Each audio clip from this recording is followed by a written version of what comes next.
दादी नानी की कहानी मेरी जुबानी में आप सभी का हार्दिक अभिनंदन। आइए आपको थाईलैंड के गांव की सैर करवाते हैं। बहुत समय पहले की बात है। थाईलैंड के एक गांव में एक किसान रहता था। उसके पास एक पक्षी था जो मनुष्य की वाणी में मनुष्यों से बातचीत कर सकता था। उस गांव में अधिकतर लोग उस पक्षी को पालते थे। उस पक्षी का नाम था लोरीकीट।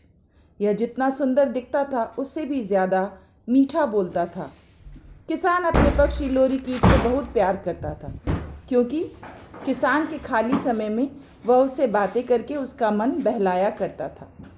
एक दिन किसान लोरीकीट के साथ अपने खेत पर काम करने गया। वहाँ क्या देखता है कि उसका आधा खेत तहस नहस हो गया है। पड़ोसी की भैंस ने उसका आधा खेत चर लिया है और पास में बैठी जुगाली कर रही है। किसान को भैंस और पड़ोसी दोनों पर बहुत गुस्सा आता है।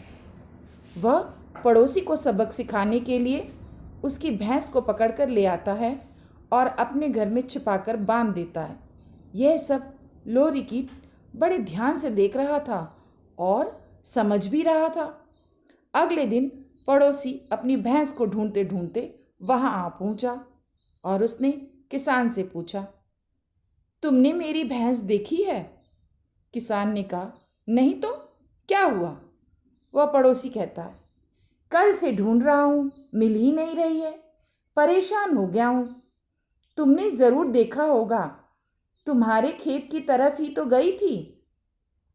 किसान कहता है, मैंने नहीं देखी, कहीं और ढूंढो।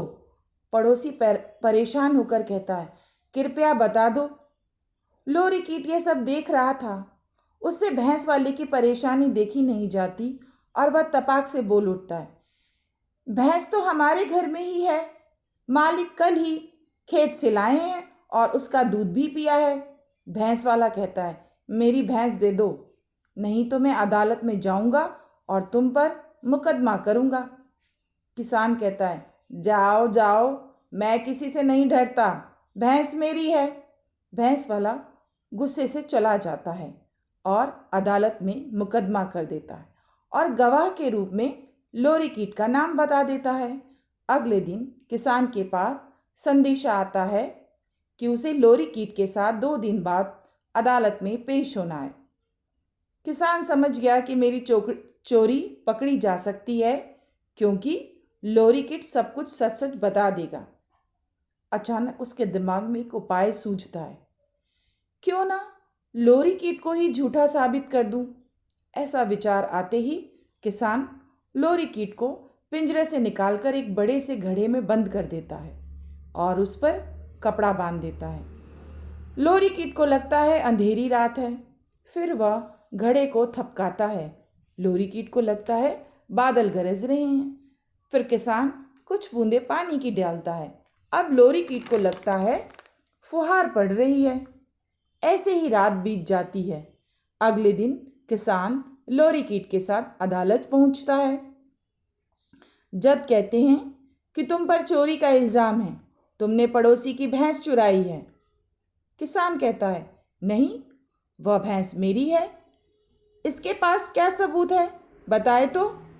भैंस वाला कहता है, लोरीकीट से पूछ लो। जज लोरीकीट से पूछते हैं। वह कहता है, हाँ, मेरे मालिक के पास इसकी भैंस है। तब किसान कहता है, ये तो नासमझ पक्षी है, कुछ भी कहता है, चाहे तो इससे दूसरा प्रश्न पूछ लो। फिर तपाक से खुद ही प्रश्न पूछ लेता है, बता लोरीकीट, कल मौसम कैसा था? जज भी कहते हैं, हाँ हाँ बताओ लोरीकीट। तब वो कहता है, कल तो अंधेरी रात थी, बादल गरज रहे थे, बारिश हो रही थी। ऐसा सुनते ही सब हंसने लगते हैं, क्योंकि कल चांदनी रात थी, मौसम सुहावना था।